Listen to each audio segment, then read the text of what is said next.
What's going on, guys? Matt Manduke here, and this is going to be the video review of my first rental car over my Christmas break, which is a 2020 Toyota Camry. So let me turn this around so you can start checking it out.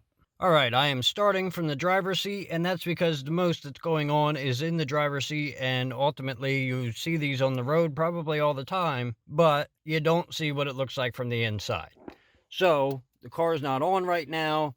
This thing is my phone mount that I use for all the rental cars, and just clips into the vent, and that makes it easy because I'm always in different cars and I need to be able to use my GPS because I'm not paying them for GPS when Google Maps is good enough.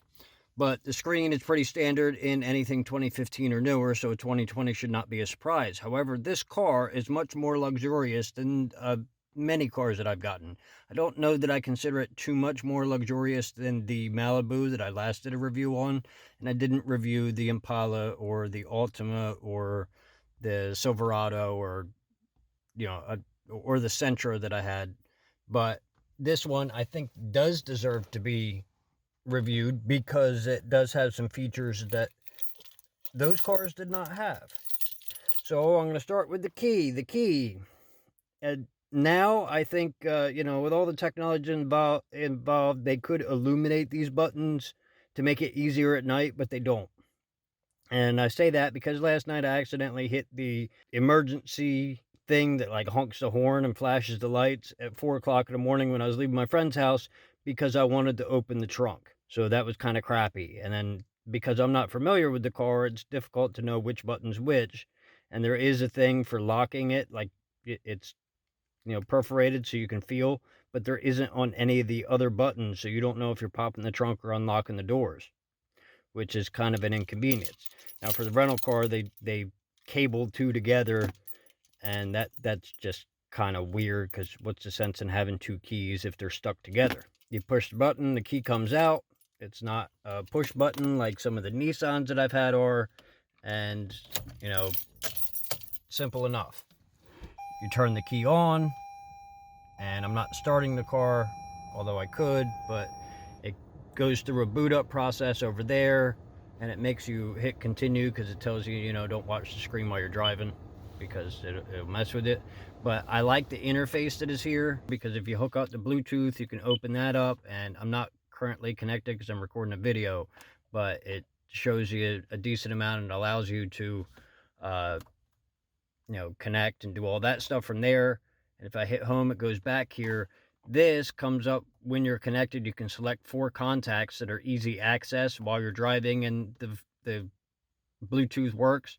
And then this comes up with an apparatus for your current miles per gallon, which the 32.1 is what I've been averaging the entire time. And I reset it last night, and it's still saying that. So either that's what it gets or that's what I get while I'm driving it. And I mostly use the cruise control. Now, it says it's not ready to drive on the screen there because it's not running. But it doesn't need to be because you can see what it is, and it has some features built into this, which you hit the return button, and you can see that is the screen that you see for the active cruise control and the lane keeping, which it doesn't stay there because it's not running. So let me start the damn thing, which it's going to reboot again.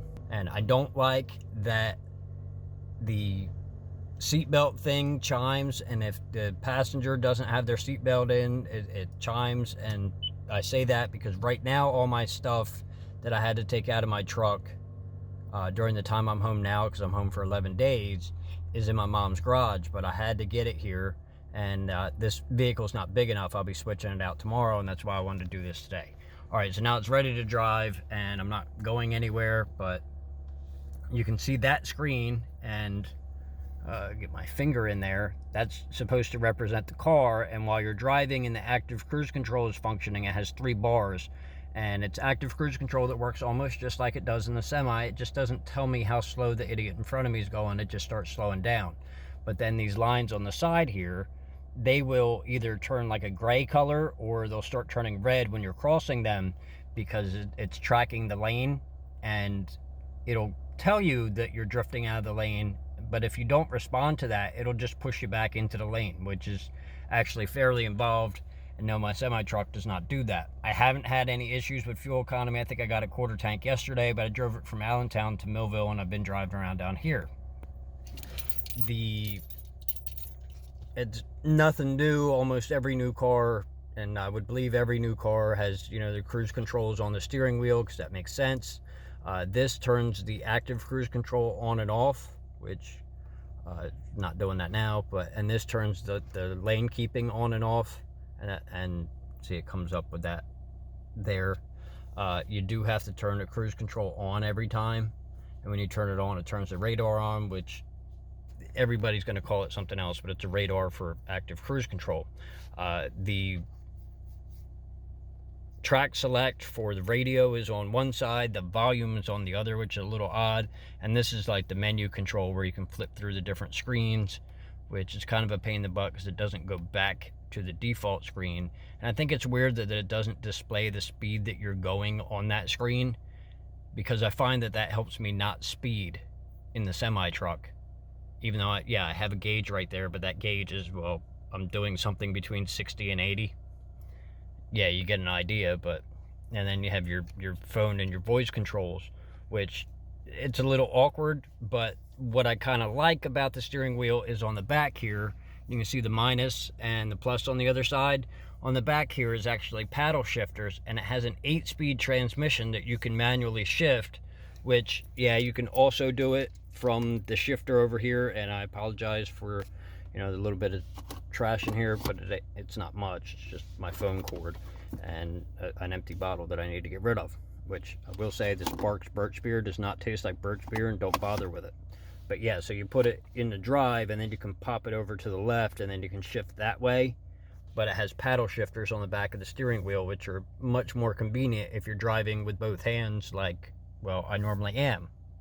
And then the other feature that this has that is kind of odd, as you can see, there's some blank spots here, and that I don't like blank spots, but is what it is. This button here is an auto high beam, and I was playing with that last night, and what that does is it detects light from street lights and whatnot, and it'll turn off your high beams, and also oncoming traffic, and it'll automatically turn off the high beams and turn them on whenever it's dark or there's nobody else around, which is actually pretty damn awesome, because a lot of people need that feature because they don't know how to turn it off. And it's not a feature that's really for me, even though it is, because it gives me the sight not using it, but it also gives me, turns off the lights for other people when they need it, which is pretty damn phenomenal. And like I said, a lot of people need this. This car does have auto headlights, which is nothing new. I'm sure most of your cars have it. I mean, my stepdad's 2004 Chevy pickup has auto headlights, so I would think almost everything has that by now, and there's nothing fancy there. And then the wipers are on the other side, and there's nothing really fancy about them either. Inside, it has a USB port down here, which I guess you can see. It has USB and auxiliaries in there, and then I just use Bluetooth, and I mean, it's a 12-volt plug, but I get those 4-port ones from Love's. Cup holders are standard. It does have an inside compartment that I have an extra e-cig in, but there's no data ports or anything in there, which would be kind of nice, right? And the seat is power, but it's just a standard power. It's not heated and power.